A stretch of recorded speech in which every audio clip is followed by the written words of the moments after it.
Hey, Read Through the Word. Today is August 30th, and today's lesson is called The Good Shepherd. I want us to look at this. So, you'll have one or two verses that are in, like the main area, because I had to pick a couple to narrow in it, but we're going to read a good bit today, because I want us to see this. But let's cover where we are, why this matters, what's going on. So we looked at Ezekiel yesterday, and Ezekiel had just found out that Jerusalem had been overtaken, and then all of a sudden, where we are right now, in our readings, we get like a second call to Ezekiel. And so that's what I want us to look at, is that this time that Judah is in exile, they see it as their ending, and by God calling initiating this call to, or let's say reaffirming the call to Ezekiel, this is really their second chance, or the strengthening of their faith, because so many things have been done wrong. It's their chance to fix everything. And we'll talk a little bit more about what happens during this time period when we get to probably Esther. We'll talk a little bit more about it, about what's happening during the exile. But this specifically, so he does this with Ezekiel at when he tells him, you're going to be the watchman. I'm setting you up as the watchman. That's his. You're like, didn't he already make him a prophet? But yes, he's telling him, I'm making you the watchman over my people. And we're going to watch, and we're going to strengthen their faith, and we're going to fix some things that are wrong. So now, remember, we're dealing with a prophet. So we're looking at a prophet foretelling and forthtelling. So God's going to tell Ezekiel some things we're going to fix right now. And then he's going to tell him some things I'm going to fix like forever. But it's down the road. So that's what I want us to look at, is this section right here. So we are looking at Ezekiel chapter 34.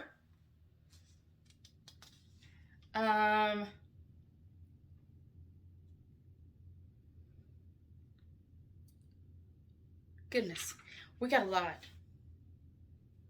I don't even know where to pick. There's so much. Okay, let's start. Ezekiel chapter 34. Then this message came to me from the Lord. Son of man, prophesy against the shepherds, the leaders of Israel. So not actual shepherds. A lot of this is metaphor, and we're going to learn from this. It says, give them this message from the sovereign Lord. What sorrow awaits you, you shepherds who feed yourselves instead of your flocks? Shouldn't shepherds feed their sheep? You drink the milk, you wear the wool, you butcher the best of the animals, but you let your flocks starve. You've not taken care of the weak. You've not tended the sick or bound up the injured. You've not gone looking for those who have wandered away and are lost. Instead, you've ruled them with harshness and cruelty. So my sheep have been scattered without a shepherd. And they are easy prey for any wild animal. They've wandered through all the mountains and all the hills across the face of the earth, yet no one has gone to search for them. Therefore, you shepherds, hear the word of the Lord. As surely as I live, says the sovereign Lord, you abandoned my flock and left them to be attacked by every wild animal. And though you were my shepherds, you didn't search for my sheep when they were lost. You took care of yourselves, and you left the sheep to starve. Let the sheep, not sheeps. Therefore, you shepherds, hear the word of the Lord. This is what the sovereign Lord says. I now consider these shepherds my enemies, and I will hold them responsible for what has happened to my flock. I will take away their right to feed the flock, and I will stop them from feeding themselves. I will rescue my flock from their mouths, and their sheep will no longer be their prey. Now, Israel all along have been in the wilderness, wandering sheep, stiff-necked sheep who didn't who needed someone to guide them through that. That was what Moses did. They get into the nation, and God wants to be their leader, and they say, give us a king like everybody else. And so they get a king to lead them. And whatever way the king goes, they go. So shepherds being the kings, shepherds being the leaders of the temple, all of them, the people just went whichever way, and the leaders didn't care. So it says, for this is what the sovereign, I'm picking up in verse 11, for this is what the sovereign Lord says, I myself will search and find my sheep. I will be like a shepherd looking for his scattered flock. I will find my sheep and rescue them from all the places where they're scattered on that dark and cloudy day. I will bring them back home to their own land of Israel from among the peoples in the nation. I will feed them on the mountains of Israel and by the rivers in all the places where the people live. Yes, I will give them good pasture land on high hills of Israel. There they will lie down in pleasant places and feed in the lush pastures of the hills. I myself will tend my sheep and give them a place to lie down in peace, says the sovereign Lord. I will search for my lost ones who strayed away, and I will bring them safely home again. I will bandage the injured, and I will strengthen the weak. But I will destroy those who are fat and powerful. I will feed them, yes, feed them justice. And as for you, my flock, this is what the sovereign Lord says to his people. And then it goes to talk about the shepherding sheep and goats. And then it talks about the different size sheeps and sheeps. What in the world is wrong with me today? The sheep, and how within the flock, the sheep are responsible for each other. Don't be eating all the food and you be the fat sheep and you let the skinny sheep. Knowing this is not about fat sheep. This is not about food. Okay, so, and then it talks about how, what all he will do for his people. So in our reading, all of chapter 34, all of 34 is going into shepherds and sheep and all those. Okay, so I would hope immediately we see pictures of Psalm 23 in there. But I want us to see a couple of things that God is saying to his people and promises he's making. That he's holding the people responsible for leading the sheep astray and for not caring for the sheep. But he's also holding the sheep responsible for each other. If you knew the right way, why are you letting, if you know this, why are you letting the other sheep be like this? What's wrong? Okay, so we see all of these things, and he said, here's my promise to you. I'm going to send you a good shepherd. A good shepherd. You've had nothing but bad shepherds, and you followed them wherever. Now that's on you too, because you knew better. But I'm going to send you a good shepherd. And what's going to make this good shepherd so different from all these bad shepherds you've had? So, let's grab the Bible, and we are going over to John chapter 10.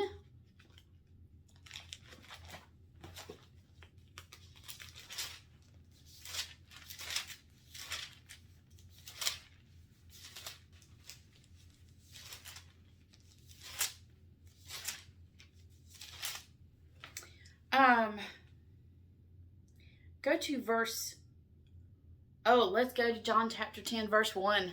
And we got a good chunk of John to read. I want us to see this. Okay, this is Jesus speaking. Truly, truly, I say to you, he who does not enter the sheepfold but by the door, but climbs in by another way, that's a thief and a robber. But he who enters in by the door is the shepherd of the sheep. To him the gatekeeper opens. The sheep hear his voice. He calls his own sheep by name, and he leads them out. And when he's brought out all his own, he goes before them, and the sheep follow him, for they know his voice. A stranger they will not follow, but they will flee from him, for they do not know the voice of strangers. This figure of speech Jesus used with them, but they didn't understand what he was saying. They thought he was really talking about sheep. So Jesus again said to them, truly, truly, I say to you, I am the door of the sheep. All who come before me are thieves and robbers, but the sheep did not listen to them. I am the door. If anyone enters by me, he will be saved and will go in and out and find pasture. The thief comes only to steal, kill, and destroy. I have come that they might have life and have it abundantly. I am the good shepherd. The good shepherd lays down his life for the sheep.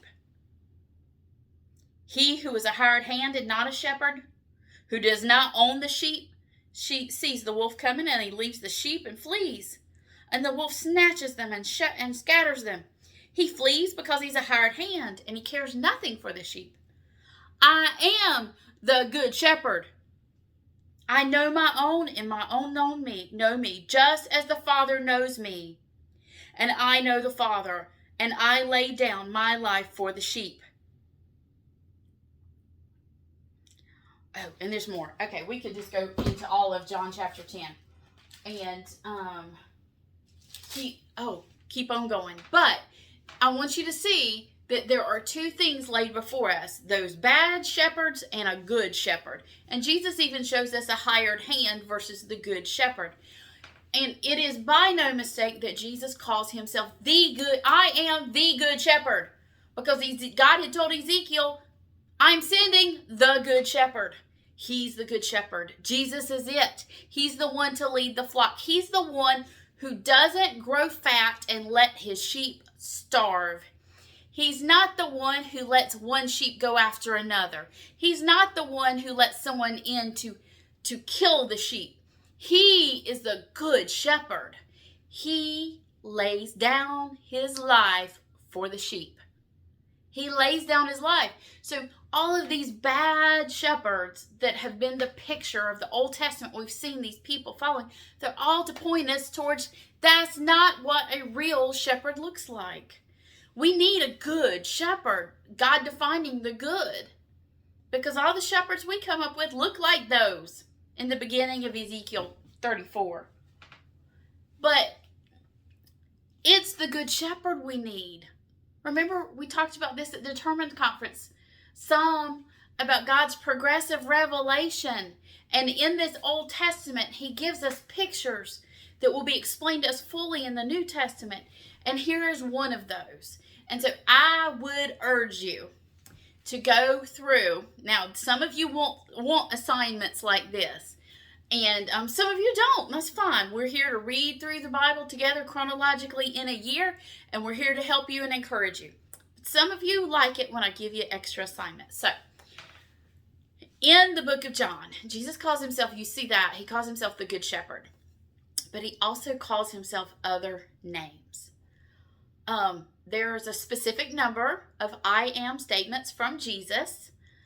But all of them are things where he's fulfilling something that was been told he will do. But don't put it in the comments because you'll spoil it. I don't want you spoiling it for other people. I want them doing their own work. So look it up. Find it.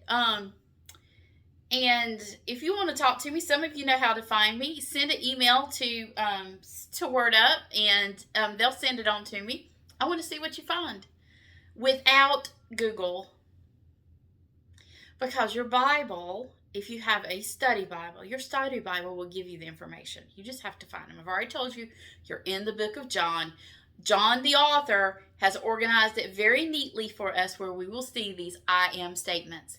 One of them being the Good Shepherd. But in your study Bible, in either at the very bottom, in what I call the nerd notes, or in the center columns, you'll see little Bible verses. And so when you find an I am statement, they're typically in all caps. If you will follow that, it will give you an Old Testament reference to go back, and you can find them that way. So that's a good thing, because once again, when we get to the New Testament, I'll talk about the way John has organized his gospel is totally different. That's why it's not a synoptic gospel. But it's organized in a way where you can see what Jesus is doing and telling us about himself. I am the good shepherd that God told you about. I am come and I'm not going to grow fat and let you starve. I've come to lay down my life for you. So, I hope some of you take me up on that challenge and find some more. But comment, just comment to me and tell me I'm going to take the challenge. Yeah, just let me know. I want to see. So we'll see you next time on Read Through the Word.